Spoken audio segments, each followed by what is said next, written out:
tentang status daripada Rasul Paulus yang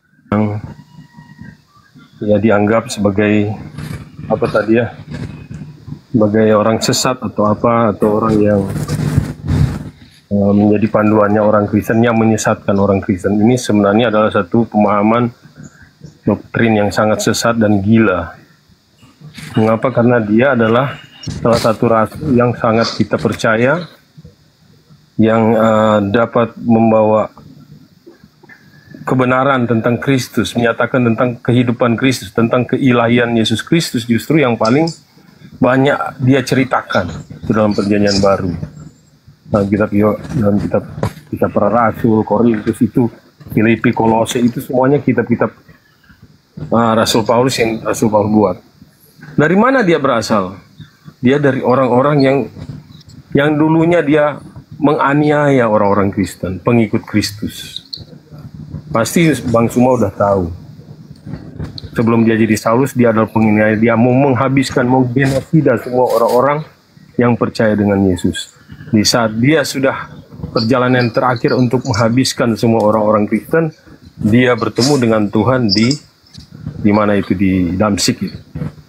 Disitulah dia bertemu dengan Yesus, dan Tuhan Yesus katakan, "Akulah Yesus yang kau aniaya." Kata Yesus, "Akulah Yesus." Jelas bahwa Yesuslah yang dia aniaya. Bukan roh jahat itu yang disampaikan Bang Suma tadi. Itu kepercayaan kami yang tercatat, yang jelas dalam Kisah Para Rasul 22 ayat 25 sampai 28. "Akulah Yesus yang kau aniaya." Jadi kalau ada tuduhan bahwa itu adalah roh jahat, itu bukan Yesus, jadi ini sebenarnya dari mana itu sumbernya? Itu sedikit pertanyaan yang saya ingin tanggapi. Jadi memang benar bahwa ini satu pemahaman, setelah dia dari orang jahat, dari yang mau menganiaya umat Tuhan, dia menjadi, setelah dia jadi Paulus, dia berubah total dari kehidupan yang jahat kan menjadi orang yang menyatakan kebenaran dari Yesus Kristus sendiri. Jadi kalau ada pemahaman bahwa Rasul Paulus itu mengajarkan hal yang sesat, mengajarkan yang bukan Yesus, itu sebuah pengajaran yang luar biasa, kesesatan yang luar biasa terhadap umat Tuhan, itu umat Kristen. Itu tanggapan saya. Silakan. Oke, baik. Jadi Yesus berkata, "Aku tidak berkata-kata dari diriku sendiri. Apa yang aku katakan adalah apa yang diperintahkan untuk aku katakan dan aku sampaikan. Dan firman yang aku sampaikan itu kekal." Jadi Yesus sebagai penyampai firman tidak berkata-kata dari dirinya sendiri. Paulus berkata-kata dari dirinya sendiri. Dari situ saja kita bisa tahu siapa Paulus ini. Kalau ada pengajarannya yang baik, yang namanya penyesat, pasti memperlihatkan sisi kebaikan untuk menyesatkan orang. Kemudian Yesus mengulang perkataan tentang firman. Di dalam Yohanes 14:24, "Barang siapa tidak mengasihi aku, ia tidak menuruti firmanku, dan firman yang kamu dengar itu bukan dari aku, melainkan dari Bapa yang mengutus aku. Aku tidak berkata-kata dari diriku sendiri." Itu Yesus. Paulus bebas, mau ngomong apa aja bebas dia. Tidak ada pengakuan dari Paulus, "Yang aku katakan adalah firman yang kudengar dari Bapa." Tidak sama sekali. Bahkan dia mengatakan dalam Galatia 1 nomor 11, nomor 12, "Aku menerima firman bukan dari Yesus, bukan dari manusia, tapi dari Yesus Kristus." Berarti bukan dari Yesus yang datang ke tengah-tengah Bani Israel. Kemudian kita masuk ke dalam data terkait dengan Paulus. Lukas 21 nomor 8, "Waspadalah supaya kamu jangan disesatkan." Ini ucapan Yesus kepada murid-muridnya, bukan kepada Kristen, tetapi kepada murid-muridnya Bani Israel. "Waspadalah supaya kalian jangan disesatkan, sebab banyak orang yang akan datang dengan memakai namaku dan berkata, akulah dia. Saatnya sudah dekat, jangan kamu mengikuti mereka. Jadi kata Yesus, ada saat di mana penyesat datang dengan memakai nama Yesus. Akulah Yesus, akulah Yesus. Itu penyesatnya itu ngaku, akulah Yesus. Jangan kau percaya, kata Yesus. Nah, di data nomor 12-nya dikatakan, tetapi sebelum penyesat itu datang memakai nama Yesus, kamu semua muridku lebih awal ditangkap dulu, dianiaya dulu, kamu akan diserahkan ke rumah-rumah ibadat dulu, dipenjara dulu, dan kamu akan dihadapkan kepada raja-raja dan penguasa-penguasa karena namaku. Jadi sebelum penyesat itu datang membawa nama Yesus, terlebih dahulu dia menganiaya muridnya Yesus dulu, baru pura-pura bertobat. Ini kata Yesus nih, waspadalah supaya kamu jangan disesatkan, sebab banyak orang akan datang dengan memakai nama Yesus dan berkata, akulah Yesus. Saatnya sudah dekat, jangan kau mengikuti mereka. Tetapi sebelum semuanya itu, kamu akan ditangkap dan dianiaya, kamu akan diserahkan ke rumah-rumah ibadat dan penjara-penjara. Ini kelakuan siapa ini? Paulus. Jadi sebelum penyesat ini mengatasnamakan Yesus, bertemu Yesus, utusan Yesus, terlebih dahulu dia menganiaya murid Yesus dulu. Itu yang diterangkan oleh Yesus. Tidak bisa dipungkiri, data ada. Kemudian Yesus datang di tengah-tengah Bani Israel. Dia tidak pernah mengaku roh, tidak pernah mengaku setan, tidak pernah mengaku hantu, tidak pernah mengaku malaikat, tidak pernah mengaku apalagi Tuhan. Yesus mengaku sebagai anak manusia. Yang datang kepada Paulus di padang gurun ke Damsyik itu bukan manusia, berarti bukan Yesus, tetapi penyesat yang datang kepada Paulus yang mengaku Yesus. Dari sini kalau Anda menggunakan ilmu logika sehat, pasti Anda akan mengetahui. Silakan. Wah, pemaparan yang luar biasa ya. Dalam Lukas pasal 21 yang tadi dijabarkan tadi tentang waspadalah dan kamu jangan disesatkan. Itu waktu Yesus ditanya oleh murid-muridnya, guru, bila manakah itu akan terjadi? Apa itu akan terjadi? Kedatangan keruntuhan bait Allah. Kalau kita baca terus ke atas kan dalam Lukas pasal 21. Berbicara tentang waspadalah jangan kamu disesatkan, Tuhan Yesus benar-benar mengingatkan bahwa di zaman nanti saat ini ada orang-orang yang menyerupai Tuhan Yesus. Ada orang-orang yang memakai nama Yesus. Ya, mereka adalah Mesias-Mesias palsu yang seakan-akan diurapi. Mereka adalah utusan-utusan iblis, mereka semua itu untuk menyesatkan.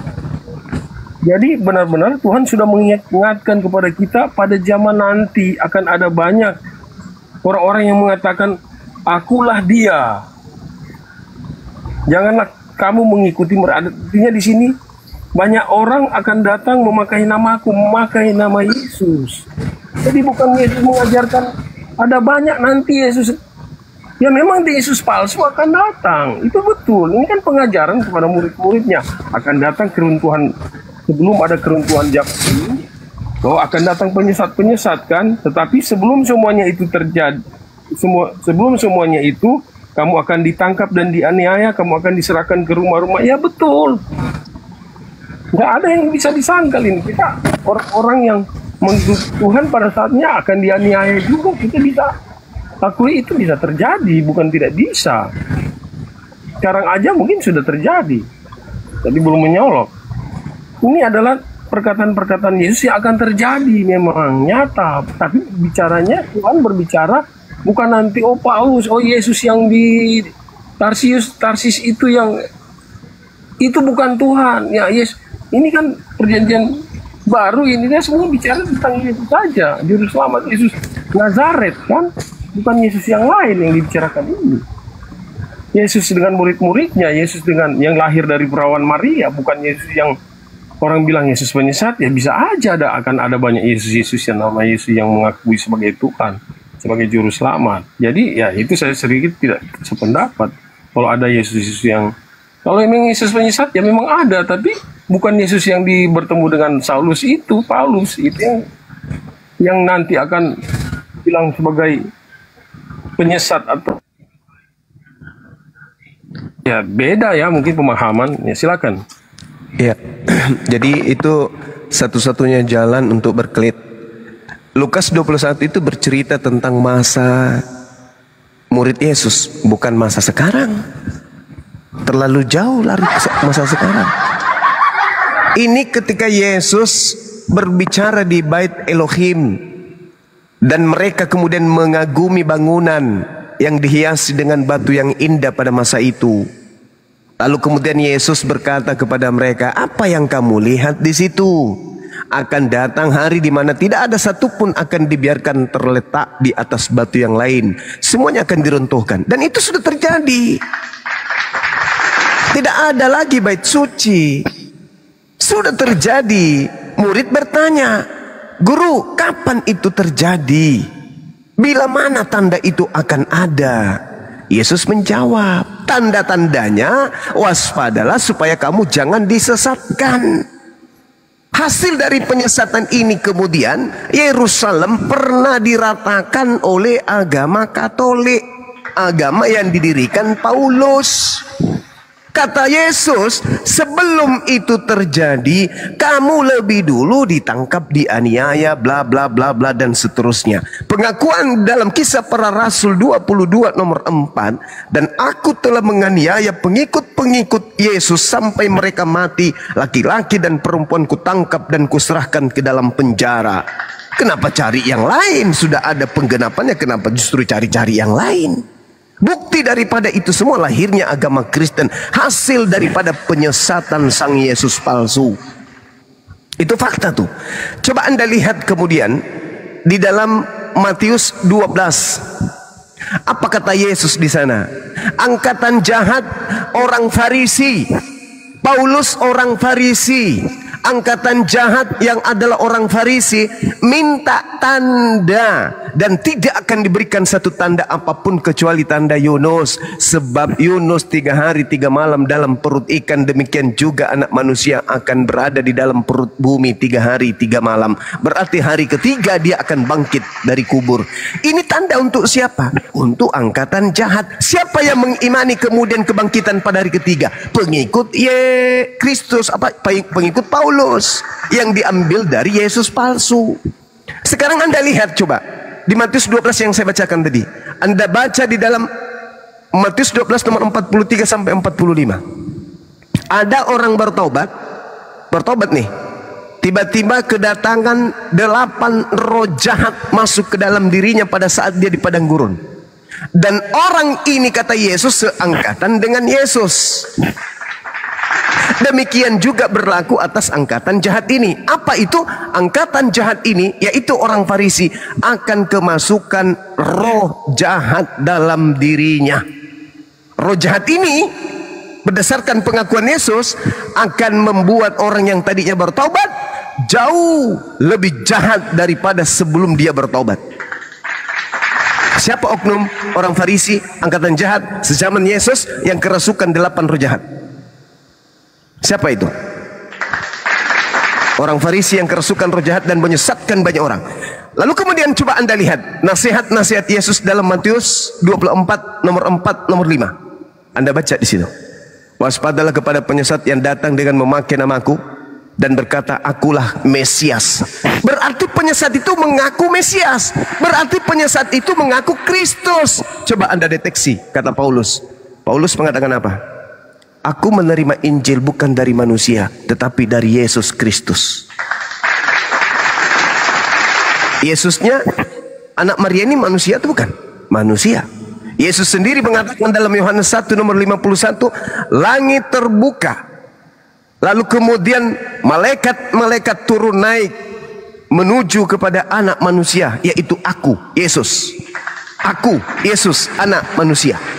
Yang datang kepada Paulus bukan anak manusia, tetapi oknum, makhluk halus yang mengaku Kristus. Dajjal juga Kristus, Yesus juga Kristus. Dua-duanya punya gelar Mesias atau Al-Masih. Yang datang kepada Paulus ini siapa? Bukan anak manusia, tetapi Kristus. Yesus mengatakan waspadalah kepada penyesat yang datang dengan memakai nama Yesus dan berkata, akulah Kristus. Dia akan menyesatkan banyak orang. Mana Kristusnya yang datang kepada Paulus? Mana banyak orang yang disesatkan? Karisteng in the gang, apapun sektenya. Itu fakta itu. Tidak bisa Anda pungkiri, kecuali Anda ingin menunjukkan ada Yesus lain yang datang kepada murid Yesus yang membuat sekte baru selain Kristen. Kan tidak ada. Yesus yang lain selain Yesus yang benar hanya datang kepada Paulus, Ananias, Matius, Yohanes, dan juga yang tertulis di dalam Wahyu, yang menuliskan Wahyu. Itulah Yesus yang banyak, yang palsu, yang datang kepada penulis-penulis Bible.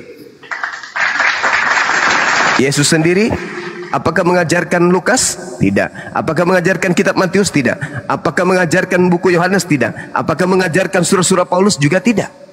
Jadi dari mana mereka mendapatkan buku Lukas, Markus, Matius, Yohanes, Galatia, Filipi dan seterusnya? Dari mana? Dari Yesus palsu. Yesus hanya mengajarkan Injil kerajaan Allah. Itu tertulis di dalam penyelidikan Markus 1 nomor 14, Kisah Para Rasul 8 nomor 35, dan juga Yohanes 1 nomor 53. Yesus mengajarkan Injil, Yesus yang asli mengajarkan Injil, Yesus yang palsu mengajarkan Lukas, Markus, Matius, Yohanes, Roma, Galatia, Filipi, Efesus dan seterusnya. Anda harus mengiyakan itu kalau Anda ingin selamat. Silakan. Ya, kalau ada Alkitab, kalau ada kitab suci yang membicarakan tentang juru selamat, dalam kitab suci apapun itu, mau kitab sucinya orang Muslim, mau Kristen, mau Buddha, tentunya mereka membicarakan salah satu figur yang mereka percaya sebagai Tuhan, sebagai Rasul atau sebagai apa saja, sebagai dewa.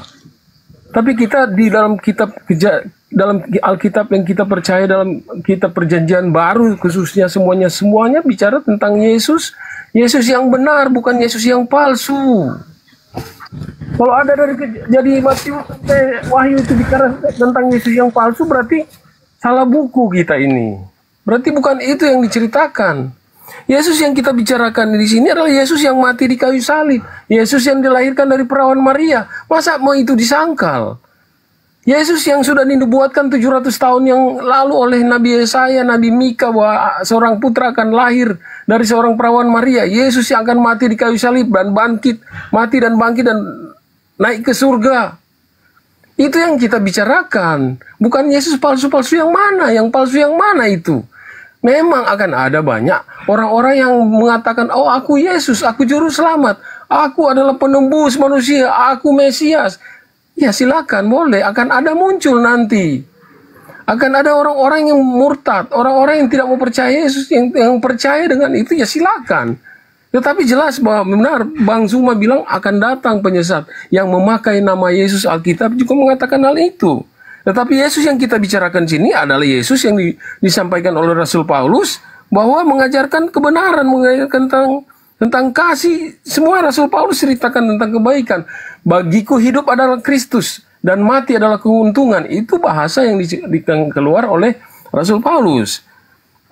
Dan yang kita bicarakan bukan Yesus yang palsu itu, yang lain-lain yang tidak mau melakukan mujizat. Yesus merubah air menjadi anggur, yang buta melihat, yang lumpuh berjalan, yang mati bangkit. Itu yang kita ceritakan. Yesus yang mana yang dimaksud dengan Bang Zuma? Saya juga nggak tahu Yesus mana itu. Yesus dari Matius sampai Yohanes itu sampai Wahyu bicara tentang anak manusia, anak domba Allah, tentang Yesus penebus. Itu yang dimaksudkan. Tapi kalau ada Yesus yang lain yang mengaku-ngaku, ya nggak tahu ya dari mana sumbernya. Saya nggak mengerti Yesus mana yang Bang Zuma maksud ini. Silakan. Oke, baik. Yesus membangkitkan orang mati, orang buta melihat, orang lumpuh berjalan, air jadi anggur, badai jadi tenang, bla bla bla bla bla. Seabrek mujizat Yesus itu Yesus akui sebagai apa? Sebagai bukti bahwa dia adalah utusan Allah. Di mana tertulis Yohanes 5 nomor 36. Jadi semua yang Yesus lakukan di tengah-tengah Bani Israel, berita Injil yang diceritakan kemudian oleh peneliti Markus dalam Markus 1 nomor 14, itu tujuannya untuk supaya Bani Israel percaya kalau dirinya adalah utusan Tuhan, bukan Tuhan. Yesus siang dan malam melakukan mukjizat agar Bani Israel percaya kalau dia bukan utusan setan, tapi percaya bahwa dia adalah utusan Elohim, utusan Eloah Abraham, Eloah Ishak, Eloah Yakub. Itu tujuan Yesus. Berdarah-darah Yesus di tengah-tengah Bani Israel untuk menyadarkan Bani Israel agar Bani Israel menerima dirinya sebagai utusan Tuhan, bukan sebagai Tuhan. Dia berdarah-darah siang dan malam, teraniaya, terzalimi. Dari sejak ibunya hamil sampai dia dilahirkan, dia terzalimi.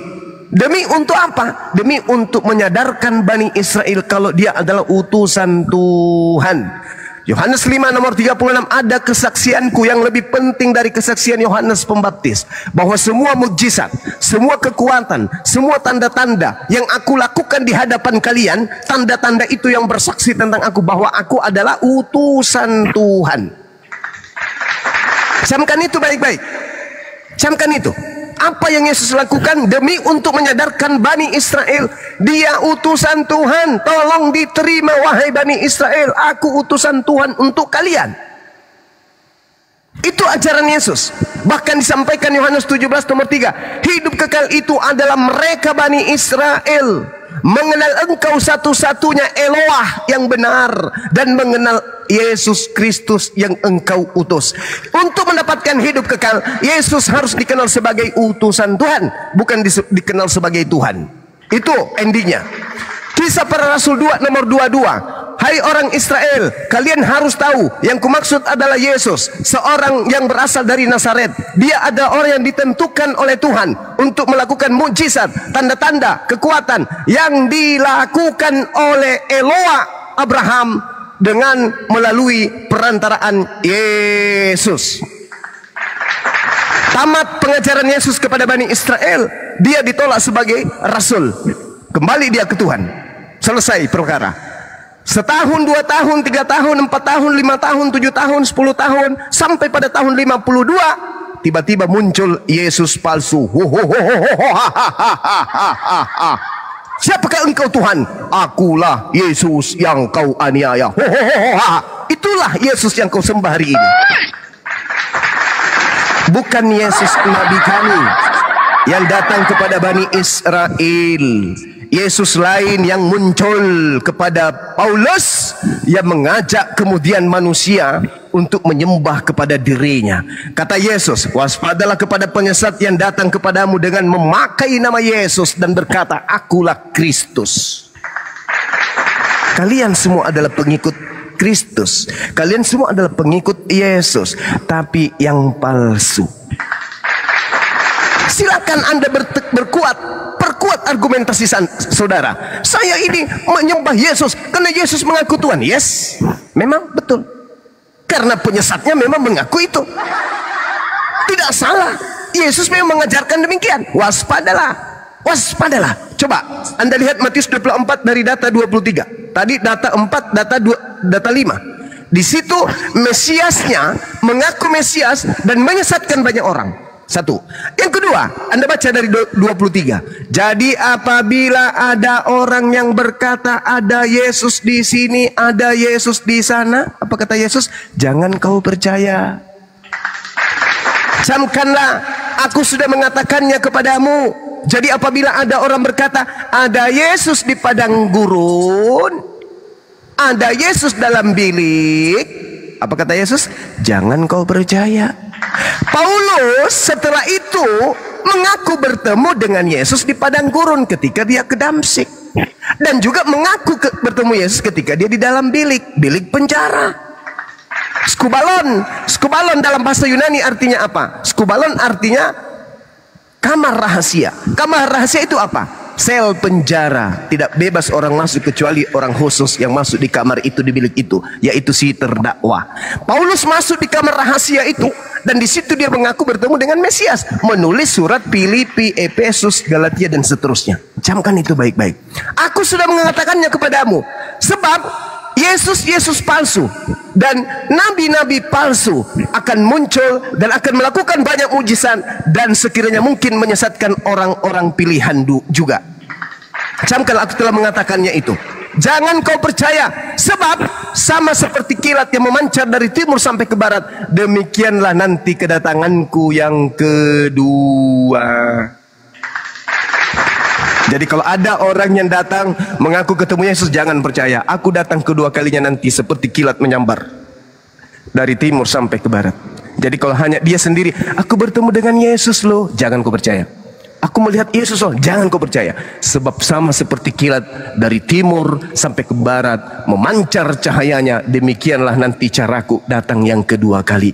Juga malaikat berkata dalam Lukas, dalam Kisah Para Rasul 1 nomor 11, Yesus yang kalian lihat terangkat dari bumi ke surga, ke langit, itu akan datang kedua kalinya sama persis seperti engkau melihat dia terangkat. Apa itu? Dia datang dengan jasadnya.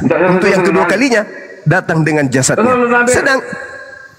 Iya bang, sebentar bang. Sedangkan yang datang kepada Paulus tak ada jasad kecuali hanya cahaya. Ingat, Yesus berkata dalam Lukas 10:18, aku melihat iblis jatuh dari langit ke bumi berupa cahaya.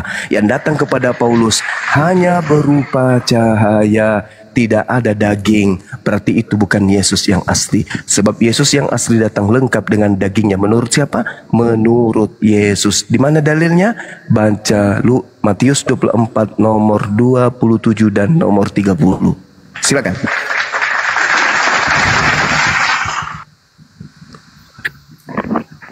Oke. Ada begitu banyak ayat yang dipaparkan oleh Bang Suma, itu sangat luar biasa ya. Dan itu sangat menguatkan tentang, justru itu sangat menguatkan tentang eksistensi Yesus sebagai Tuhan yang orang Kristen percaya. Dia adalah Tuhan satu-satu yang diutus Allah untuk menyelamatkan manusia dari dosa. Dia mengajarkan semua yang baik. Tidak ada pengajaran-pengajaran dia yang tidak baik. Dia melakukan apa yang dia diperintahkan Bapa kepada dia untuk dia sampaikan kepada manusia. Kalau saya tadi menyimak semua argumentasi firman Tuhan ini, semua diarahkan kepada Yesus palsu. Yesus palsu yang mana ini? Padahal semua pengajaran-pengajaran yang disampaikan oleh Yesus itu dia bersumber dari kebenaran Allah sendiri, tentang kebaikan, tentang kebenaran. Nggak ada kepalsuan, nggak ada aniaya, nggak ada hal-hal buruk yang dia sampaikan. Semua mengenai nubuat-nubuat, keselamatan tentang dunia sekarang dan dunia akhirat, tentang kebenaran. Apa yang perlu disangkal di situ? Saya nggak tahu bagaimana cara orang bisa mendiskreditkan tentang kemahakuasaan Yesus sebagai manusia yang 100% ilahi dan insani. Dia mau diarahkan kepada Tuhan yang palsu. Bagaimana caranya itu? Agak susah, nanti pikiran saraf kita akan rusak. Apa kepalsuan Yesus yang Yesus ajarkan tentang ceritanya dia sebagai keilahiannya dia? Apa yang Bang Suma lihat dari kepalsuan yang dia punya? Enggak ada sebenarnya. Saya enggak tahu di mana kesalahan Yesus di sini. Silakan. Oke, baik. Saya singkatkan aja. Salah satu dari jutaan kepalsuan. Satu aja dulu. Yesus asli mengatakan, jangan kau hilangkan sunat. Barang siapa menghilangkan sunat, dia akan menempati neraka. Tertulis dalam Matius 5 nomor 19. Barang siapa yang meniadakan sunat lalu mengajarkan kepada orang lain, maka dia akan menempati tempat terhina dalam kerajaan langit. Itu kata Yesus asli. Apa kata Yesus palsu? Barang siapa yang menyunatkan dirinya, maka dia akan masuk ke dalam neraka. Mana yang betul? Mana yang betul? Siapa yang menghilangkan sunat masuk neraka. Siapa yang bersunat masuk neraka. Siapa yang tidak bersunat masuk neraka. Siapa yang bersunat masuk neraka. Apakah itu sama? Tentu tidak. Galatia 5 nomor 2. Yesus palsu berkata apa? Kalau kau menyunatkan dirimu, Yesus Kristus tidak berguna bagimu. Neraka berarti Yesus yang asli berkata, barang siapa yang tidak bersunat dan mengajak orang lain juga untuk tidak bersunat, maka dia akan menempati neraka. Mana yang betul ini? Mana yang betul? Yesus yang satu mengatakan barang siapa yang tidak bersunat dan mengajarkan orang lain juga untuk tidak bersunat, maka dia akan menempati neraka. 32 tahun kemudian muncul Yesus juga mengatakan barang siapa yang bersunat, dia tidak akan masuk ke dalam surga, alias dia akan masuk ke dalam neraka. Mana yang betul? Ini baru satu. Tapi lagi-lagi saya butuh akal Anda untuk mencerna ini. Saya tidak ingin Anda egosentris terhadap agama saudara, tapi kita berdiskusi berdasarkan dengan akal sehat. Al-Quran saya mengatakan apa? A'udzubillahi minasyaitonirrajim. Wa inna minhum lafariqal yalwuna alsinatahum bil kitaba litahsabuhu minal kitaba wa ma huwa minal kitaba wa yaquluna huwa min indillah wa ma huwa min indillah wa yaquluna 'alallahil katsiba wa hum ya'lamun. Dan sungguh di antara mereka orang-orang kafir niscaya ada segolongan yang memutarbalikkan lidahnya membaca kitab agar kamu menyangka bahwa yang mereka baca itu sebagian daripada kitab, padahal itu bukan dari kitab, dan mereka berkata itu dari Allah padahal itu bukan dari Allah. Mereka mengatakan hal dusta terhadap Allah padahal mereka mengetahui. Paulus tahu hukum sunat itu wajib hukumnya, tapi mereka dia merubahnya kemudian bahwa sunat itu tidak berguna sama sekali. Yang mana yang Anda harus ikuti? Ajaran Yesus atau ajaran yang palsu yang nabinya adalah Paulus? Paulus ini adalah nabi palsu dari Yesus palsu. Matius 24 nomor 4. Waspadalah sebab Yesus palsu dan nabi palsu akan datang melakukan banyak mukjizat agar menyesatkan orang-orang pilihan juga. Silakan Anda renungkan. Anda pengikut Yesus yang aslikah atau Anda pengikut Yesus yang palsu? Silakan.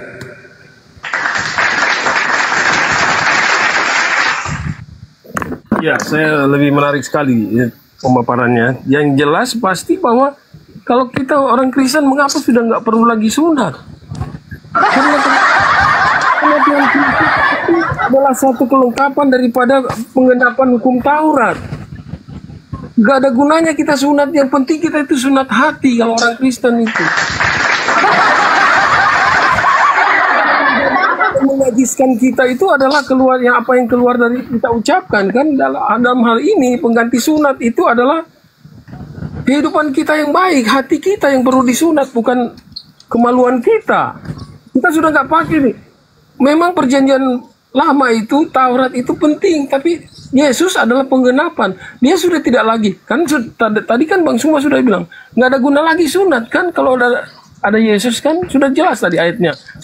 Malah justru saya sudah tidak tahu ayatnya di mana yang disebutkan tadi.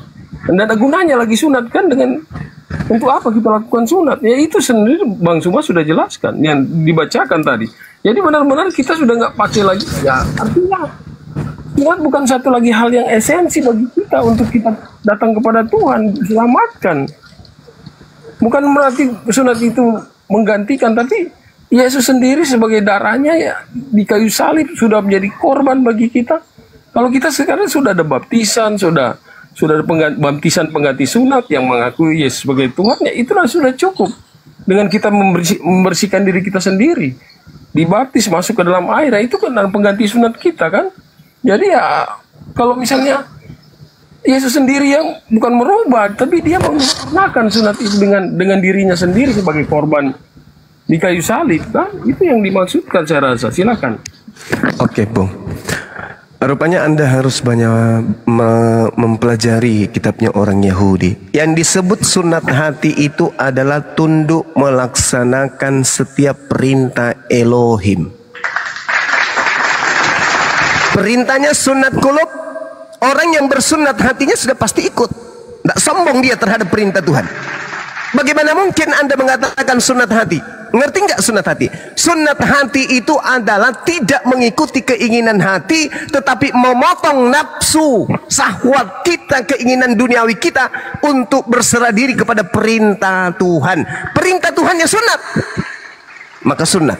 Apa kata Yesus? Di dalam Lukas 16 nomor 17, lebih mudah langit dan bumi lenyap daripada hukum sunat itu dibatalkan. Lagi-lagi Anda menentang Yesus, bukan? Kenapa? Karena Anda mengikuti Yesus palsu. Bagi kami yang tak ada lagi yang kayak begitu-begitu. Yes, thank you.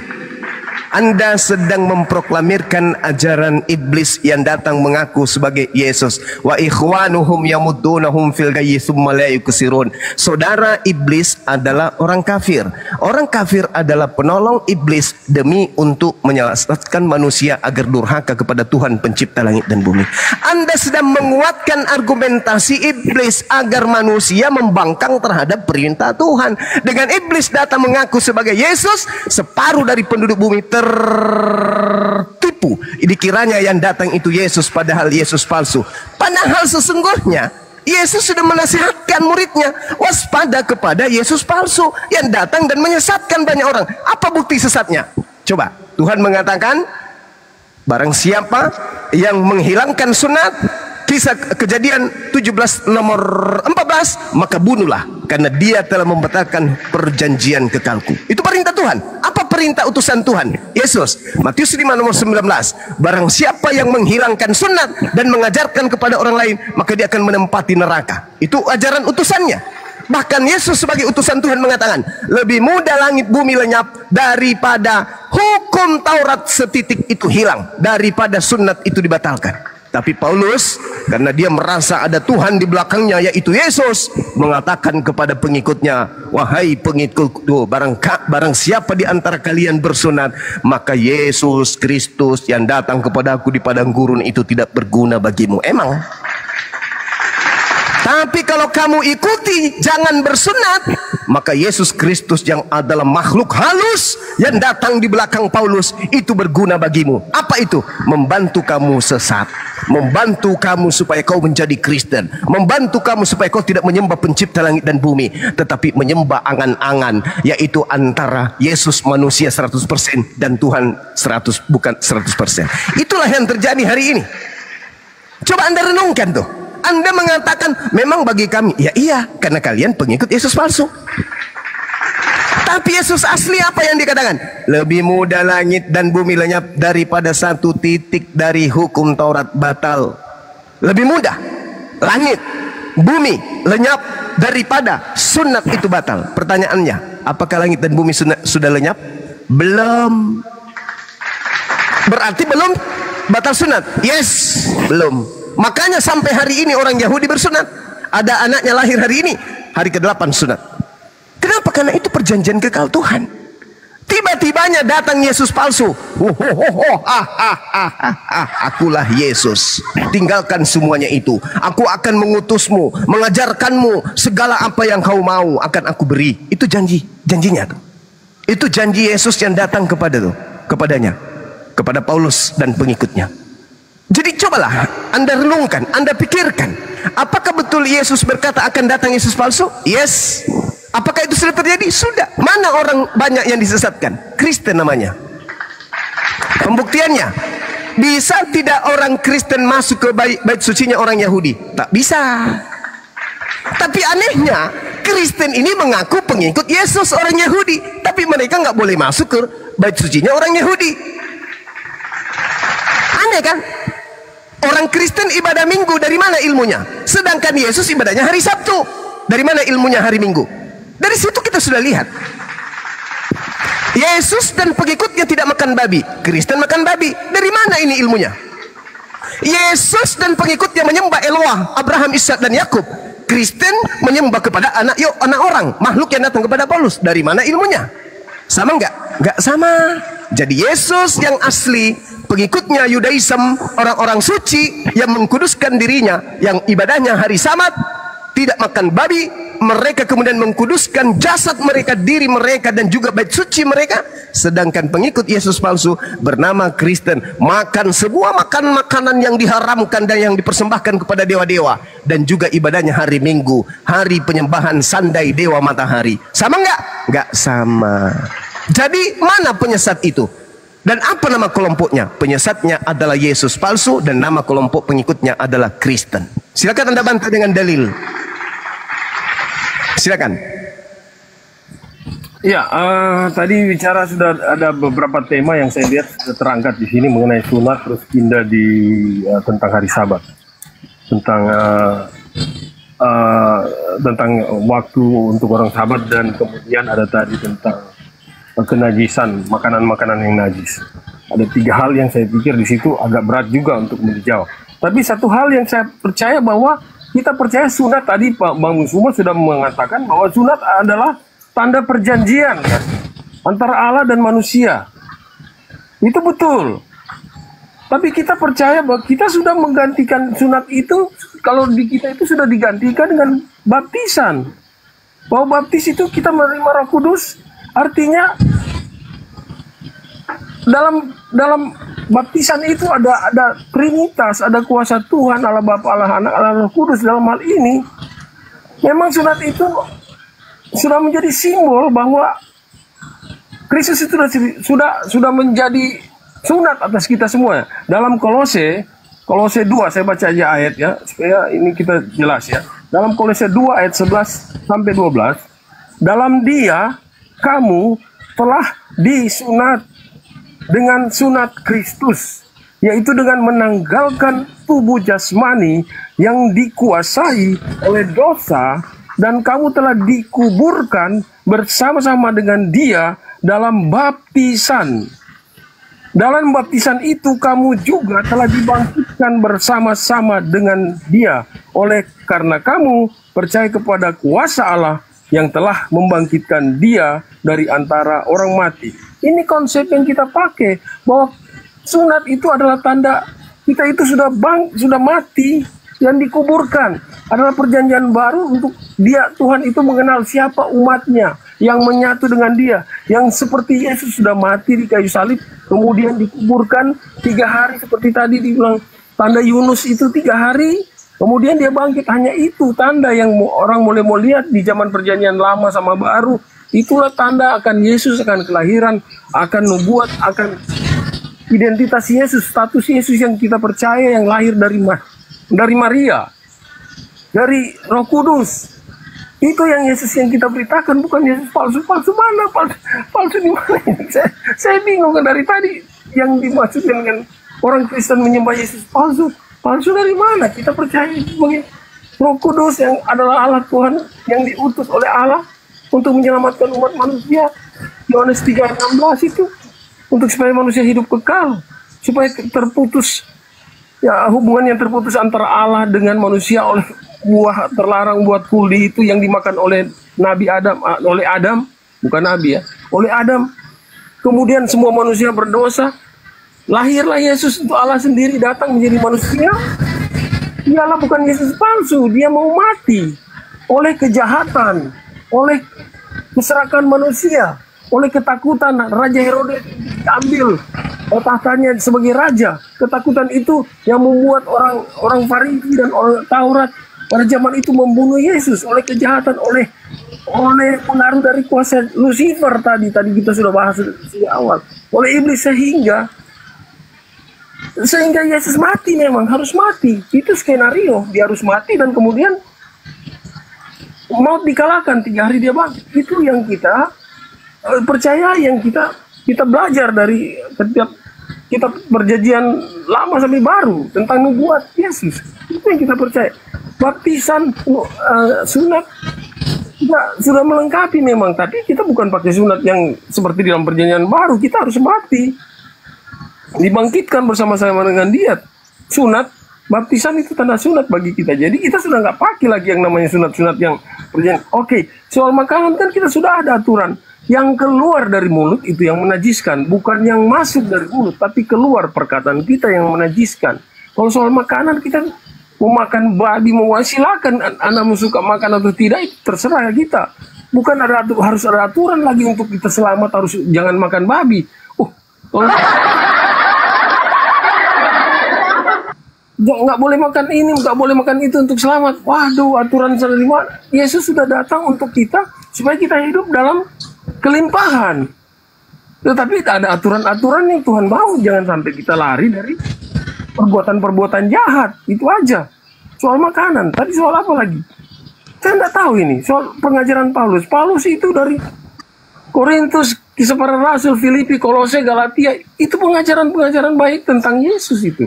Nggak lari, nggak ada penyesatan di sana. Kalau ada, aja nggak tahu, tunjukkan ayatnya. Terima kasih. Oke, baik. Ada 3 hal yang saya tangkap. Yang pertama terkait makanan. Anda menerima pengajaran makanlah semuanya itu bukan dari Yesus yang datang kepada Bani Israel. Anda menerima pengajaran itu dari Paulus yang dibisikkan oleh Yesus yang bukan manusia. Kolose 2, Ibrani 6, 1 Korintus, 2 Korintus, segalanya halal bagiku dan seterusnya. Itu bukan dari Yesus. Kalau Anda mengatakan yang masuk di mulut, yang tidak menajiskan, yang keluar yang menajiskan, itu tidak ada hubungannya dengan babi. Itu berhubungan dengan cuci tangan atau tidak cuci tangan. Tertera di dalam Matius 15. Tetapi iblisnya memplesetkan seakan-akan itu babi. Seakan-akan murid Yesus pada saat itu sedang makan babi. Tak ada murid Yesus makan babi. Di situ dikatakan bahwasanya yang menajiskan adalah yang keluar, bukan yang masuk dalam mulutmu. Itu tertulis di Matius 19, tidak ada hubungannya dengan makan babi, makan anjing, makan kera, makan biawak, pada pararan dan seterusnya. Nggak ada hubungannya dengan itu. Itu hanya cuci tangan atau tidak. Tidak ada makanan babi di sana. Cuci tangan atau tidak, itu yang pertama. Ini Anda dapat ilmu dari mana? Lagi-lagi dari Yesus palsu melalui nabinya Paulus. Kemudian yang kedua terkait dengan salib. Nah ini dia. Coba. Orang Kristen mendapat ilmu dari nabinya, yaitu Paulus, dari Tuhannya yang adalah Yesus. Mengajarkan tentang penebusan dosa menggunakan darah manusia. Itu ajaran setan. Ajaran setan itu. Mempersembahkan manusia kepada siapa? Tuhan yang benar tidak meminta darah manusia. Amsal 6 nomor 16. 6 kekejian di dalam hati Tuhan. Bahkan 7 perkara yang dibenci oleh Tuhan. Yaitu menumpahkan darah orang yang tidak bersalah. Yesus tidak bersalah. Yesus tidak punya masalah. Yesus tidak ada dosa. Jangan kau tumpahkan darahnya, sebab itu adalah satu kekejian dan hal yang sangat dibenci oleh Tuhan. Amsal 6 nomor 16. Kata Tuhan, jangan kau membunuh Yesus, sebab aku tidak akan pernah membenarkan Kristen. Karena orang benar jangan kau bunuh, orang yang tidak bersalah jangan kau bunuh. Keluaran 23 nomor 7 sampai nomor 8. Jangan kau bunuh Yesus, itu perintahnya. Kata Yesus orang benar, jangan kau bunuh orang yang benar, jangan kau bunuh orang yang tidak bersalah, sebab aku Tuhan tidak akan membenarkan orang-orang berdosa. Kalau di Kristen, bunuhlah orang benar agar Tuhan membenarkan orang-orang yang berdosa. Lucu kan? Dibalik-balik. Itulah pekerjaan Yesus palsu yang datang kepada nabinya Paulus untuk mengajarkan kepada umatnya Kristen. Jadi penebusan itu, Imamat 1 nomor 2, katakanlah kepada orang-orang Yahudi. Orang Yahudi nih, berarti pengikut Yesus. Apabila mereka hendak mempersembahkan penebusan dosa kepada Elohim, ajarilah mereka untuk mempersembahkan hewan ternak. Kambing, domba, sapi, lembu. Ada nggak manusia? Nggak ada. Nggak ada manusia di sana. Lalu Yesus mengajarkan apa? Baca Matius 8 nomor 4. Perlihatkanlah dirimu kepada imam dan persembahkanlah persembahan kurban seperti yang diperintahkan Nabi Musa kepadamu. Tuh. Yesus memerintahkan murid-muridnya untuk melakukan persembahan hewan binatang. Makanya Yesus palsu ketika dia datang, dia mengajarkan bahwa Yesus yang asli itu anak domba. Supaya apa? Supaya orang yang lemah akal bisa tertipu. Manusia digelari anak domba supaya dia bisa disalibkan juga. Itu fakta real. Sedangkan Tuhan dalam Imamat 18, jangan kau menyerahkan anak manusia kepada dewa Molok, sebab itu akan mencederai kekudusan nama Elohim. Aku sendirilah Tuhan yang akan melenyapkan orang-orang yang mempersembahkan anak manusia kepada dewa Molok. Jadi ketika Yesus ditanya, ketika di dalam Yohanes 8 Yesus kemudian didatangi oleh orang-orang Farisi ingin membunuhnya. Apa kata Yesus? Kalian ingin membunuh aku karena kalian adalah anak-anak setan. Sekiranya kalian adalah anak Elohim, tidak mungkin kalian akan mau membunuh aku, sebab aku adalah orang yang berkata menurut firman Elohim. Tetapi karena kalian bukan anak Elohim, kalian adalah anak setan, maka kalian ingin membunuh aku. Jadi yang membunuh Yesus dan yang mengimani pembunuhan terhadap Yesus itu semuanya adalah anak-anak setan. Tengok tadi yang pertama saya katakan, angkatan jahat menginginkan adanya kebangkitan pada hari ketiga. Orang Kristen menganggap kebangkitan hari ketiga adalah keselamatan bagi mereka. Itu adalah tanda angkatan jahat. Coba, yang terakhir terkait dengan baptis. Bung, Yesus itu sekalipun tidak pernah membaptis satu manusia pun. Yohanes Pembaptis hanya membaptis dalam nama Bapa. Tidak pernah Yohanes Pembaptis membaptis dalam nama Bapa, Anak, dan Roh. Tidak pernah itu. Sejak kapan kemudian ada pembaptisan dalam 3 pribadi? Sejak adanya makhluk yang keluar dari goa, yaitu goa yang ditempati jasad pengganti Yesus milik Yusuf Arimatea. 3 hari kemudian keluar. Markus 16:12. Yesus menampakkan diri kepada mereka dalam rupa yang lain. Dari mana Markus tahu kalau itu adalah Yesus dalam rupa yang lain? Ayo, dari mana dia tahu? Padahal yang keluar dari kubur itu adalah sudah bukan Yesus asli. Yang mengajarkan pergilah ke seluruh dunia. Anda baca, Anda mengambil di dalam Matius 28 nomor 19 tadi. Itu sudah pasti itu. Anda mengambil dari sana. Matius 28 nomor 19, pergilah ke seluruh dunia, baptislah dalam nama Bapa, Anak, dan Roh. Itu bukan Yesus. Yang keluar dari kubur itu bukan Yesus. Apa buktinya? Baca Yohanes 12 nomor 31. Yang keluar dari kubur itu adalah iblis.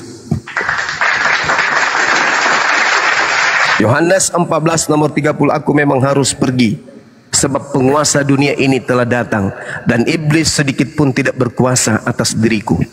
Yohanes 12 nomor 31, penguasa dunia yaitu iblis akan dilemparkan keluar. Keluar dari mana? Keluar dari kubur. Jadi yang keluar dari kubur itu siapa? Iblis yang datang mengaku Yesus, yang mengajarkan kemudian pergilah ke seluruh dunia, jadikanlah muridku, jadikanlah seluruh bangsa menjadi muridku. Itu bukan Yesus, tetapi iblis. Ingat bung, ini tolak ukurnya. Pelan-pelan, dengarkan saya pelan-pelan. Yesus berkata di dalam Yohanes 17 nomor 8, segala firman yang engkau berikan kepadaku telah aku sampaikan kepada mereka. Segala firman telah aku sampaikan kepada mereka. Semua firman telah aku sampaikan kepada mereka. Ada tidak di antara semua firman itu yang mengatakan pergilah ke seluruh dunia, jadikanlah seluruh bangsa menjadi muridku? Ada tidak? Tidak ada. Itu adalah perkataan-perkataan yang muncul setelah Yesus terangkat ke langit. Segala firman yang engkau berikan kepadaku telah aku sampaikan kepada mereka, dan mereka telah menerimanya, dan mereka percaya dengan pasti bahwa engkaulah yang telah mengutus aku. Seluruh firman yang Yesus terima dari Tuhannya setelah disampaikan kepada muridnya Bani Israel muridnya percaya bahwa Yesus adalah utusan Tuhan. Titik. Tutup buku. Selesai. Tidak ada di situ pergilah ke seluruh dunia, enggak ada. Yang ada adalah Matius 10 nomor 5 nomor 6. Yesus berpesan kepada ke-12 muridnya agar jangan ke bangsa Indonesia. Matius 15 nomor 24, aku diutus hanya kepada domba yang hilang dari umat Israel. Kunci itu terangkat Yesus ke langit. Waspadalah, akan datang Yesus penyesat. Hari ketiga kemudian berjalan sosok manusia keluar dari kubur. Takak. Akulah Yesus. Kepada aku telah diberi kuasa. Pergilah ke seluruh bangsa. Jadikanlah seluruh bangsa menjadi pengikutku. Itu bukan Yesus lagi. Itu sudah penyesat yang Yesus katakan dalam Yohanes 12:31. Iblis telah akan dilemparkan keluar. Setelah dilemparkan keluar, dia menyesatkan banyak orang. Waspada. Murid-murid Yesus tidak ada yang ikut kepada Paulus. Yang ikut kepada Paulus hanya orang Roma, orang Yunani, orang Belanda, orang Indonesia. Orang Yahudi sampai hari ini tetap beribadah di sinagoge, tetap sabat, menyembah Elohim. Sedangkan orang Kristen menyembah dan punya rumah ibadah dan juga hari ibadah yang berbeda dengan pengikut Yesus. Demikian. Indah sekali dan menarik ya. Cuman sayangnya ayat-ayat yang sudah disampaikan tadi semuanya diarahkan kepada Yesus penyesat. Padahal dalam Yesus mati dalam Matius pasal 27, kalau kita baca Matius pasal 27 ayat 45, udah jelas ceritanya mulai dari jam 12 malam kegelapan meliputi seluruh daerah itu sampai jam 3. Kira-kira jam 3 berserulah Yesus dengan suara nyaring, Eli, Eli lama sabatani, artinya Allahku, Allahku mengapa engkau meninggalkan aku? Mendengar itu beberapa orang yang berdiri di situ berkata, ia memanggil Elia. Dan segeralah datang seorang dari mereka yang mengambil bunga karang, mencelupkannya ke dalam anggur asam, lalu mencucukkannya kepada sebatang bulu dan memberi Yesus minum. Tetapi orang-orang lain berkata, jangan. Baiklah kita lihat apakah Elia datang untuk menyelamatkan dia. Yesus berseru pula dengan suara nyaring, lalu menyerahkan nyawanya. Dan lihatlah tabir bait suci terbelah dua dari atas sampai ke bawah. Dan terjadilah gempa bumi dan bukit-bukit batu terbelah. Dan kuburan-kuburan terbuka dan banyak orang kudus yang telah meninggal bangkit. Dan sesudah ayat 53, dan sesudah kebangkitan Yesus, mereka pun keluar dari kubur dan lalu masuk ke dalam kota kudus dan menampakkan diri. Ini manusia. Yesus dikuburkan, kemudian dia juga akhirnya bangkit di dalam Matius 28 tadi. Dia bangkit dan sayangnya ada dusta mahkamah agama sampai hari ini. Kebangkitan Yesus itu tidak dipercayai karena memang betul bahwa berhasil dusta mahkamah agama dalam pasal 29 ayat 11. Kalau berita tentang memberitakan Injil udah jelas, nggak ada Yesus palsu memberitakan, pergilah, ajarkanlah, baptislah ke seluruh bumi. Nggak ada Yesus palsu yang mau bilang pergilah, baptislah, carilah orang-orang sesat yang tidak mau melakukan hal yang benar, yang nggak mau percaya Yesus. Dia nggak akan mungkin mengatakan itu. Tapi setelah dia katakan kepadaku telah diberikan segala kuasa di sorga dan di bumi. Karena itu pergilah, jadikanlah semua bangsa. Kalau Yesus sesat, masa dia mau suruh kayak gitu? Apa yang, kalau dia sesat, kalau bukan Yesus yang bangkit dari kubur itu, apa esensi kalau dia mengatakan, kalau kita mengatakan dia itu sesat, dia itu bukan Tuhan? Ini kan boleh bilang gagal paham, logikanya udah jauh sekali. Jadi maksudnya kalau di dalam Matius pasal 29 atau 27 tadi udah jelas, ada kronologinya. Yesus diserahkan kepada Pilatus dan kematian Yudas, kemudian Yesus dihadapkan Pilatus. Saudara-saudara kalau baca Alkitab banyak sekali ya, Yesus diolok-olok, kemudian disalibkan. Itu jelas-jelas. Kemudian dia mati, naik ke surga, dikuburkan. Itu satu rentetan peristiwa yang sangat jelas. Itu bukan Yesus palsu yang keluar dari kubur pada saat ketiga itu Yesus palsu. Wah, dari mana itu Yesus palsu? Itu alasan seperti itu. Saya mau pikir gimana alasan sampai di mana itu yang keluar dari kubur itu Yesus palsu. Padahal benar-benar dia adalah korban tumbal yang menjadi skenario Allah sendiri yang telah mengosongkan dirinya sendiri menjadi manusia. Untuk apa? Untuk supaya manusia tidak di bawah kutuk, untuk manusia tidak binasa, untuk manusia semua diselamatkan. Itu kan tujuan dari kematian Yesus.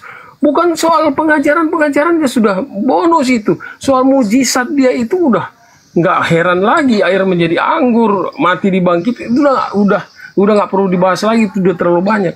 Terus apa yang diberitakan tentang kepalsuan?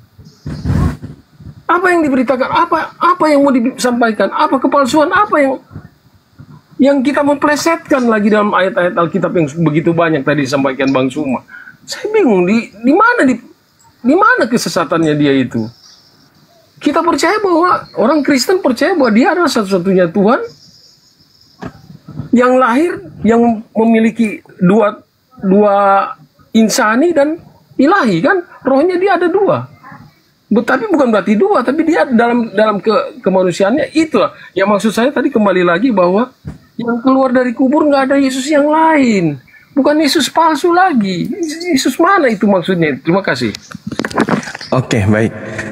Jadi data yang saudara ambil Matius 27, Eli Eli lama sabachthani. Ini penulis Matius hanya mengutip cerita yang ada di Mazmur 22, tetapi salah kutip. Itu bukan untuk Yesus. Yesus yang disalib ini hanya sampai pukul 18 atau pukul 6 sore. Sedangkan yang ada di Mazmur 22 itu masih ada di tiang salib pada saat malam hari. Gak nyambung. Allahku, Allahku, mengapa engkau meninggalkan aku? Aku berseru tetapi engkau jauh dan tidak menolong aku.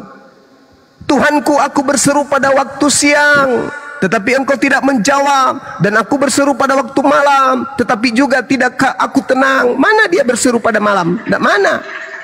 Tidak ada dia berseru pada malam. Tidak ada. Jadi itu hanya cocokologi pengarang Matius yang bukan murid Yesus.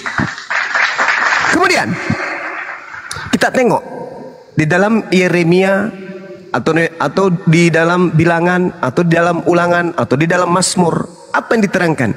Tuhan berfirman, sesungguhnya aku akan memberi mereka makan ipu dan minum racun, sebab dari para nabi dari Yerusalem telah meluas kefasikan kepada seluruh negeri. Tuhan memberikan racun anggur asam kepada si nabi atau pengajar palsu. Kita lihat apa yang tertuang di dalam Ulangan 32. Jelas sekali bahwa mereka akan memberikan, Tuhan akan memberikan racun anggur asam. Mazmur 69 nomor 21, nomor 21. Bahkan mereka memberi kemudian apa? Anggur asam. Nah, kita lihat di dalam Yohanes 19:30. Dia diberi anggur asam. Dia minum anggur. Orang yang ada di atas salib ini minum anggur. Ini sudah jelas bukan Yesus. Karena Yesus sudah bersumpah di dalam Matius 26 nomor 29. Akan tetapi aku berkata kepadamu, mulai sekarang aku tidak akan minum anggur lagi sampai pada hari aku meminumnya, yaitu pada hari yang baru bersama-sama kamu dalam kerajaan surga. Mulai hari ini aku tidak akan minum anggur lagi sampai nanti di surga baru minum. Kata siapa? Kata Yesus yang asli. Tiba-tiba ada orang di atas pohon salib minum anggur, mati dia. Ini Yesus. Ini Yesus asli yang minum anggur ini. Kalau Yesus asli berarti dia pembohong, pendusta. Itu satu. Kemudian Anda melihat ketika berbicara mengenai penyaliban, apa yang saudara uraikan itu semuanya pembelaan saudara terhadap Yesus palsu. Anda pasti membelanya karena Anda pengikutnya. Mana yang palsu? Tadi Matius 5 nomor 19 Anda nggak bisa membantah, bukan? Yesus asli mengatakan jangan, barang siapa yang membolehkan membatalkan sunat dan mengajarkan kepada orang lain, dia akan menempati neraka. Yang palsu mengatakan barang siapa yang menyunatkan dirinya, dia akan masuk neraka. Mana yang betul? Tidak mungkin satu orang dua ajaran yang bertentangan. Pasti berbeda. Nah, tetapi saya ingin menyimpulkan kepada saudara. Tadi saudara mengatakan bahwa penyaliban terhadap Yesus itu adalah keinginan Tuhan. Terakhir saya sebelum terlalu jauh, saya minta kepada saudara tolong tunjukkan di mana dalilnya Tuhan mau agar Yesus orang benar ini dijadikan sebagai tumbal penebus dosa. Ingat, saya sudah memberikan data. Keluaran 23 nomor 7 nomor 8, jangan kau sebarkan dusta. Orang benar jangan kau bunuh, orang yang tidak bersalah jangan kau bunuh, sebab aku Tuhan tidak akan mau membenarkan orang yang bersalah. Pertanyaan saya, di situ Tuhan tidak mau Yesus dibunuh karena Yesus orang benar. Pertanyaan saya kepada saudara, mana dalilnya Tuhan mau untuk membunuh Yesus? Silakan.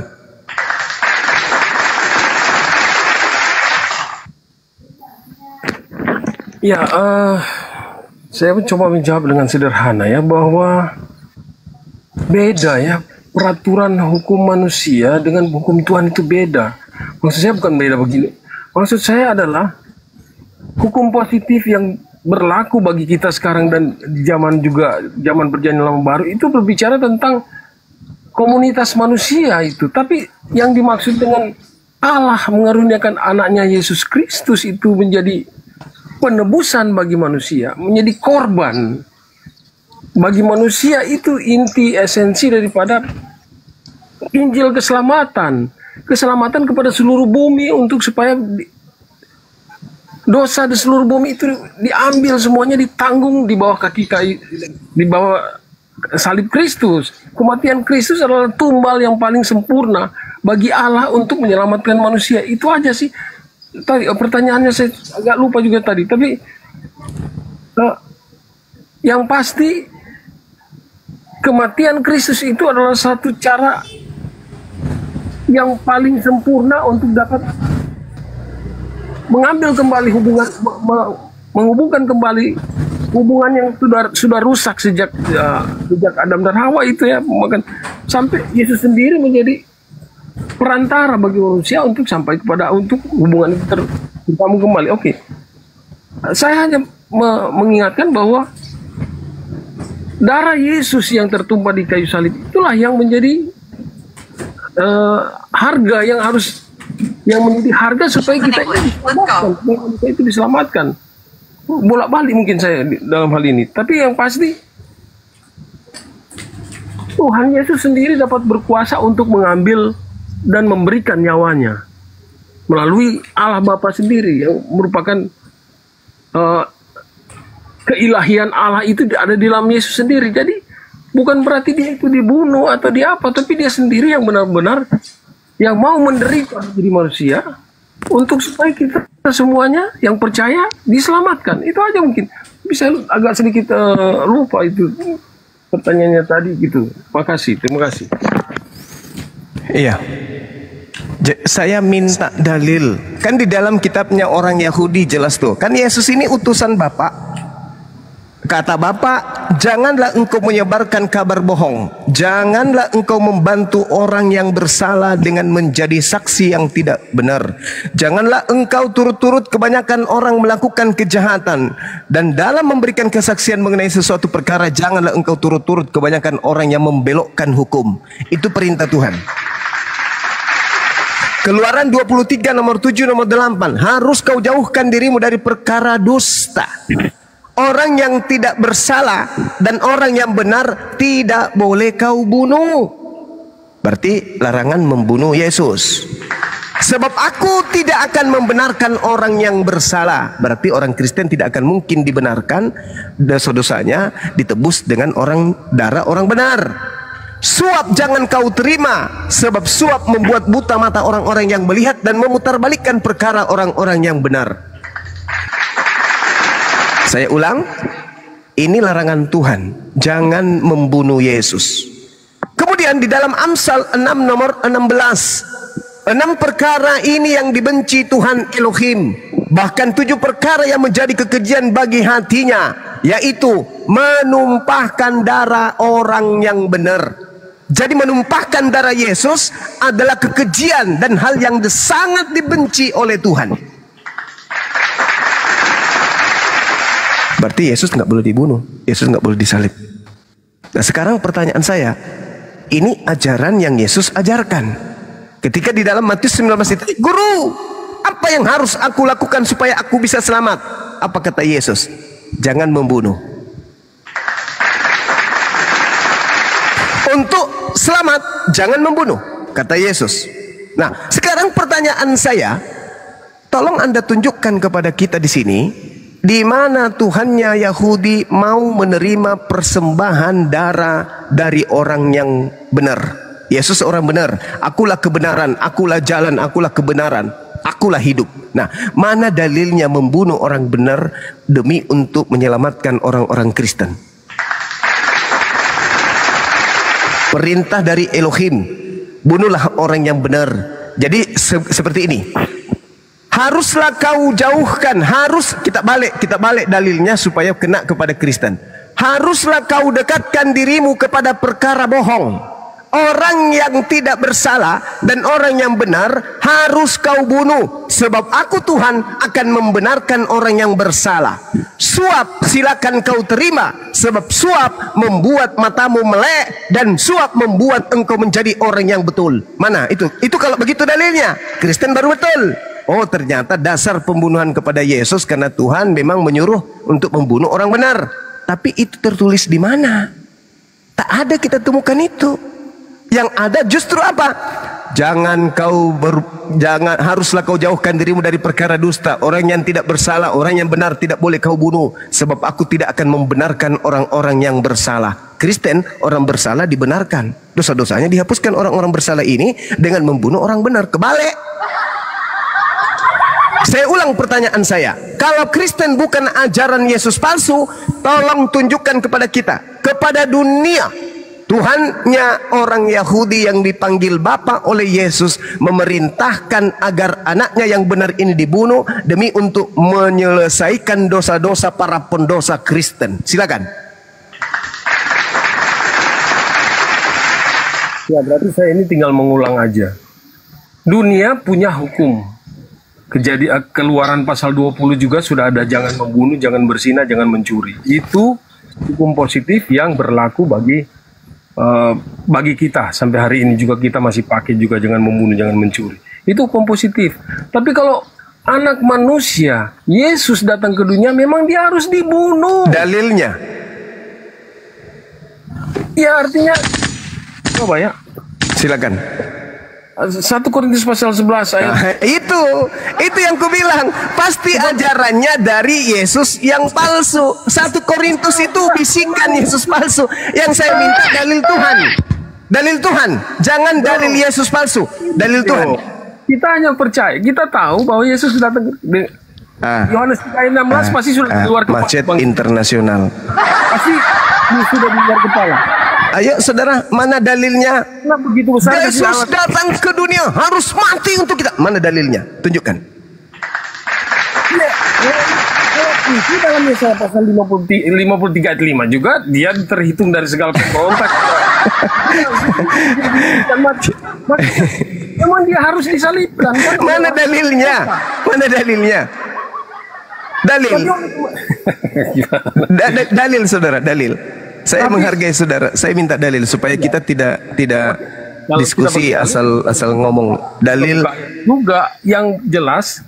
Kematian Yesus di Golgota itu dibunuh oleh pemerintahan Romawi waktu itu oleh Herodes. Kematiannya itulah yang menjadi tumbal untuk kita, untuk menjadi tumbal bagi manusia.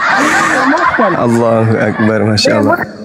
Tidak boleh membunuh manusia. Hukum positifnya nggak boleh. Tetapi kalau Allah, kalau Yesus tidak mati, justru skenario penyelamatan Allah kepada manusia gagal. Kalau tidak Kristen imani, sabar. Kalau Kristen tidak imani pembunuhan terhadap Yesus, maka gagallah Yesus palsu. Yesus palsu gagal mendoktrin manusia.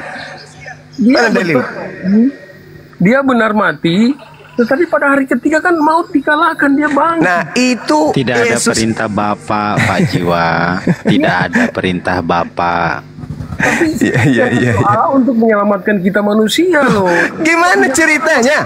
6 perkara yang dibenci dan bahkan 7 kekejian dalam hatinya, yaitu mempersembahkan atau menyucurkan darah orang yang tidak bersalah. Itu versi yang berbeda, itu versinya dunia itu. Tapi versi Allah tidak bisa. Yesus berkata dalam Lukas 24. Dia membuat peraturan, dia sendiri adalah pengenapan akan Taurat, dia sendiri juga jadi korban untuk kita manusia diselamatkan. Oke. Itu ajaran yang Anda dapatkan ini dari mana? Saudara, ajaran yang barusan ini dari mana? Iya, dia harus menyerahkan. Inilah tubuhku yang diserahkan bagimu. Anda dapat ilmu itu dari mana?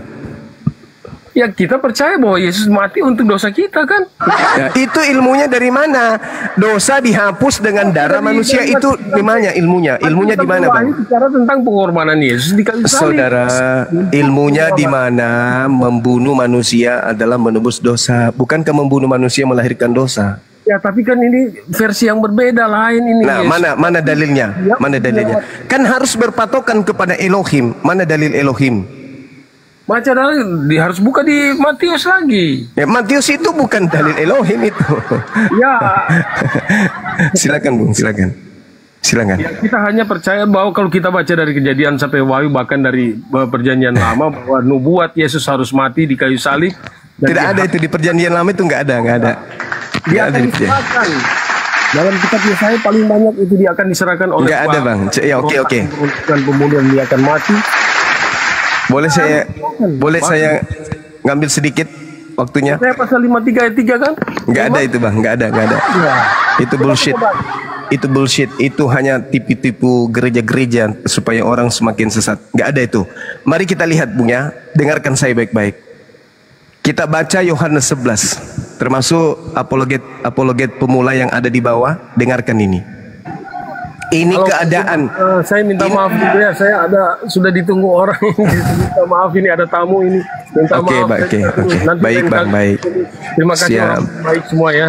Terima kasih saudara Jiwa Baru telah diskusi dengan baik. Baik, makasih. Terima kasih Ya, semua. Anda orang baik. Siap.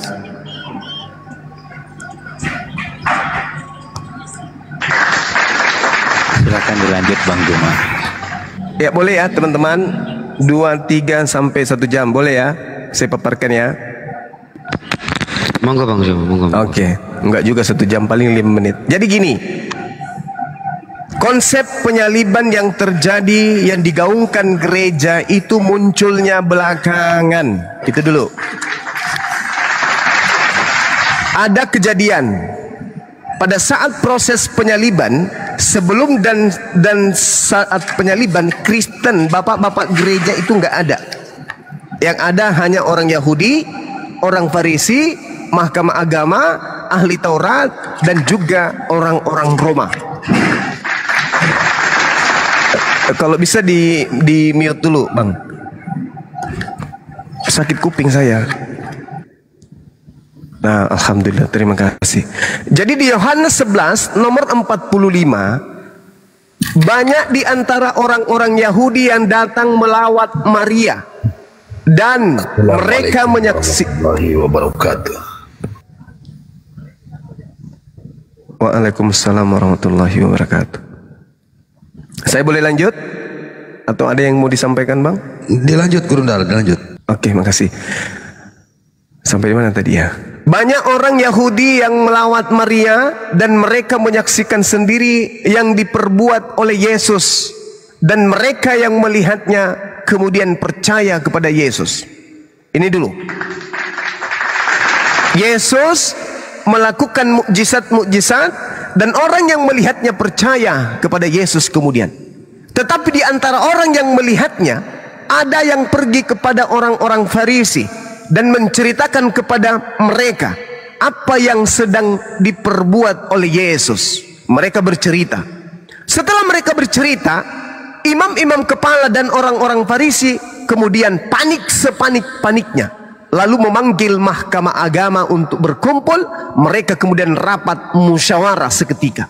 Lalu mereka berkata, apakah yang harus kita perbuat? Sebab Yesus ini benar-benar membuat banyak mukjizat. Apabila kita biarkan Yesus melakukan ini, maka semua orang akan datang dan percaya kepada Yesus. Dan apabila itu terjadi, maka orang-orang Roma akan datang dan akan merampas tempat suci kita dan bangsa kita. Saya ulang sahabat-sahabat sekalian. Apabila kita biarkan Yesus begini terus melakukan mukjizat banyak, orang-orang akan semakin percaya kepada dia. Dan kalau itu terjadi, bahaya. Orang Roma akan datang merampas tempat suci kita ini dan akan merampas tempat dan merampas bangsa kita. Gimana dong sekarang? Apa yang harus kita lakukan? Berdirilah seorang imam yang bernama Kayafas, dia itu imam besar pada saat itu, dan berkata kepada mereka, kamu tidak tahu apa-apa bro, dan kamu tidak insaf my bro, bahwa lebih berguna bagimu jika satu orang mati, yaitu Yesus, untuk bangsa kita, daripada seluruh bangsa kita ini mati. Seorang imam kepala angkat bicara, kalian ini tidak ngerti, kalian ini nggak paham, kalian ini nggak insaf. Adalah lebih berguna jika Yesus mati untuk bangsa kita, dia seorang saja mati untuk kita, daripada kita mati semua. Mending Yesus aja.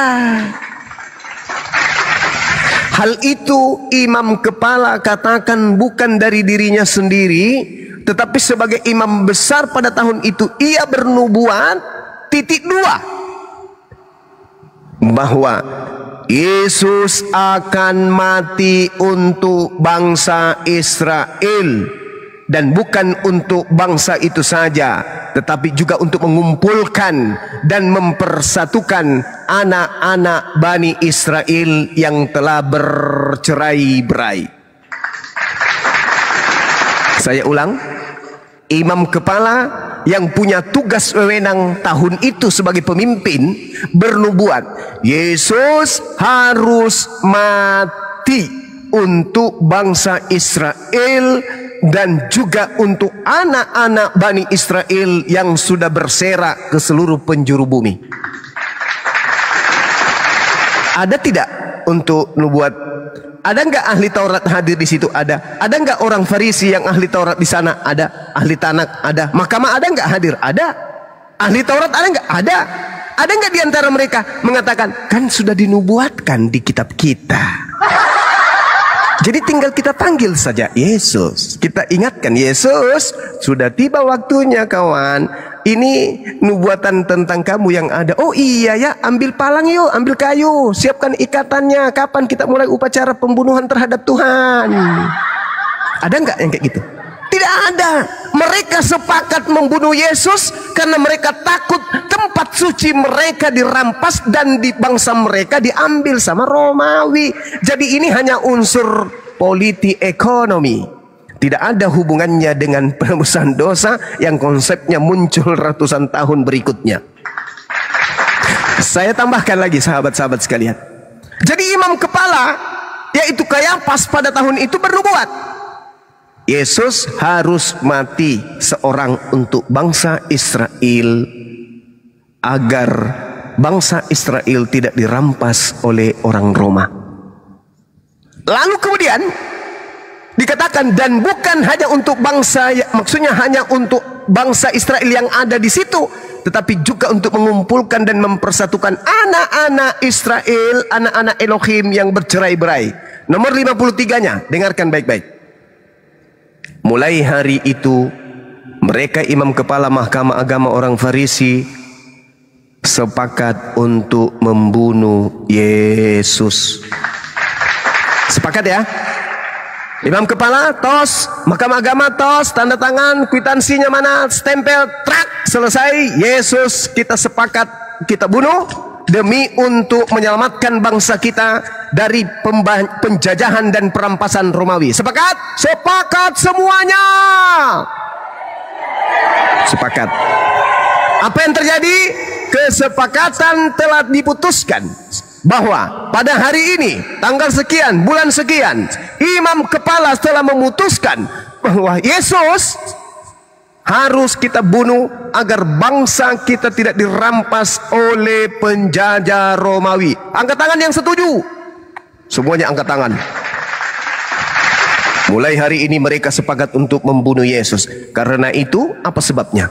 Yesus tidak lagi tampil di muka umum di antara orang-orang Yahudi, melainkan Yesus berangkat dari situ ke daerah dekat padang gurun, ke sebuah kota yang bernama Efraim, dan disitulah Yesus tinggal bersama-sama murid-muridnya ngumpet. Itu dalil. Pada waktu itu, pada hari raya Paskah, orang Yahudi yang sudah dekat dan banyak orang negeri itu berangkat ke Yerusalem untuk mensucikan diri sebelum Paskah. Mereka mencari Yesus, dan sambil berdiri di bait Elohim, mereka berkata seorang kepada yang lain, bagaimana pendapatmu?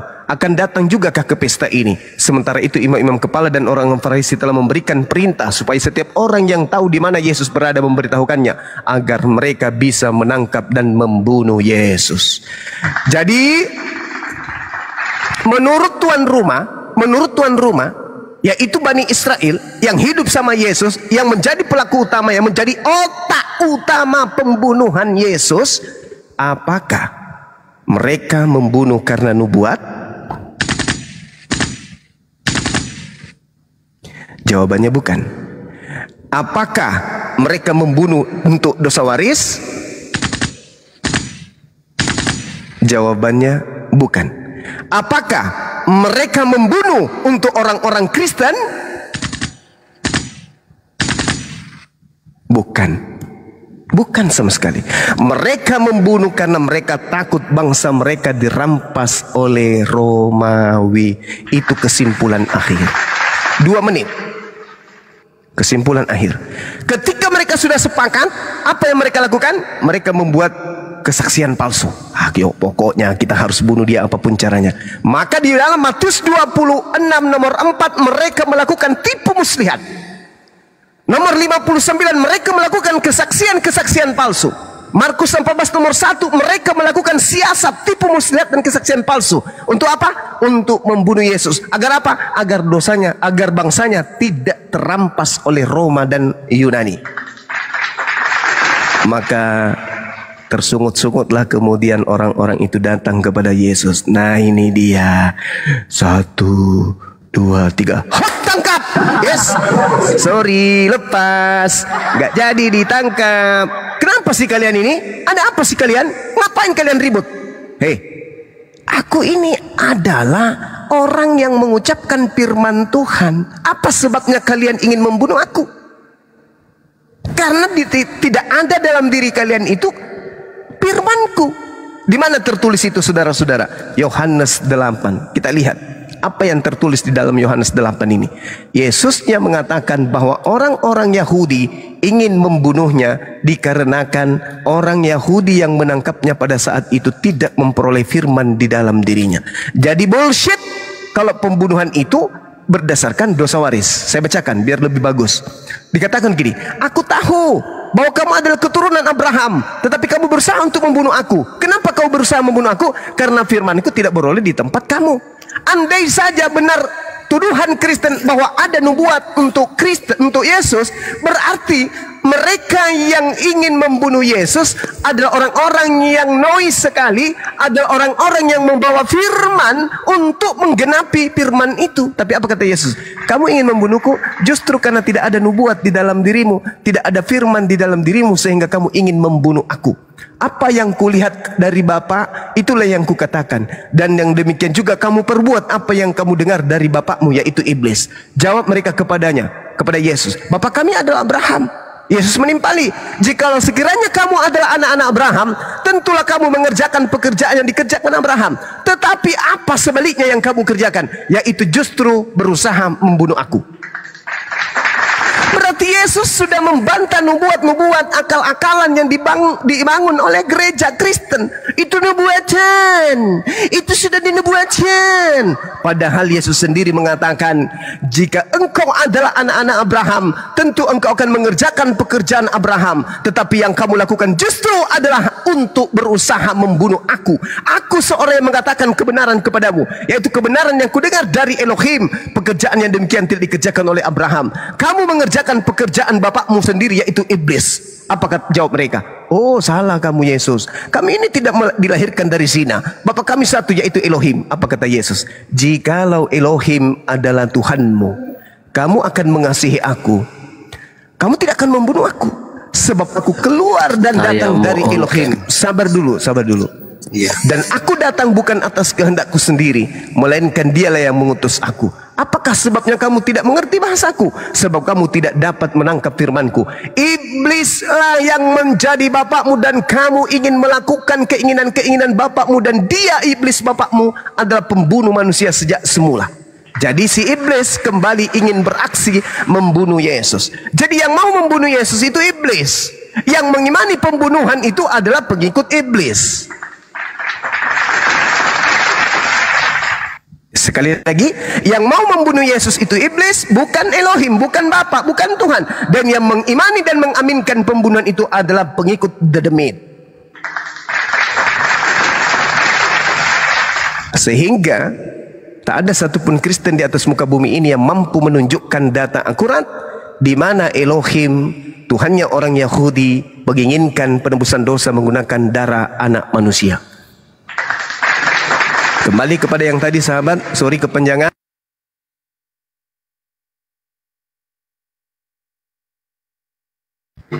Ya, kena tumbak lagi. Ngapain Abigail? Kamu mau ngapain? Ya Abigail mau mualaf, mau syahadat hari ini. Dia yang numbak Bang Juma itu. Emang anak-anak setan ini emang kurang ajar. Kan nggak bisa ya repot-repot lagi. Aku kan naikin Kristen tuh tadi, naikin 2 tuh, nggak ada yang nyapa di atas. Bukan nggak ada Baji, nggak enak mau motong sebenarnya.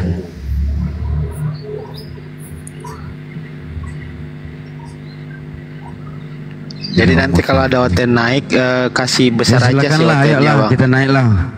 Oten aja lah yang naik, silakan. Mainnya kalian nih tombak-tombakan. Nah, anak setan nih itu. Tak periksa di Bang Juma naik lagi.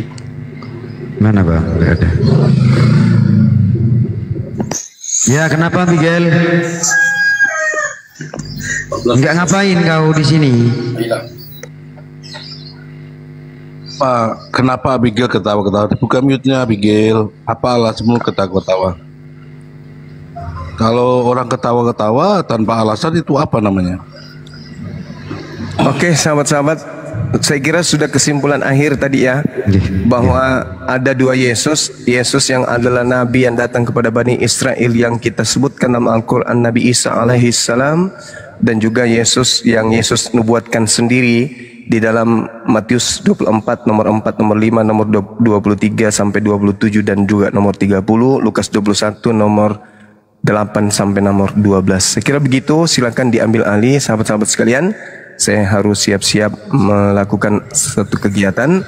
Terima kasih sudah diterima di sini, sahabat John Beleng, saudaraku, dan juga yang lain.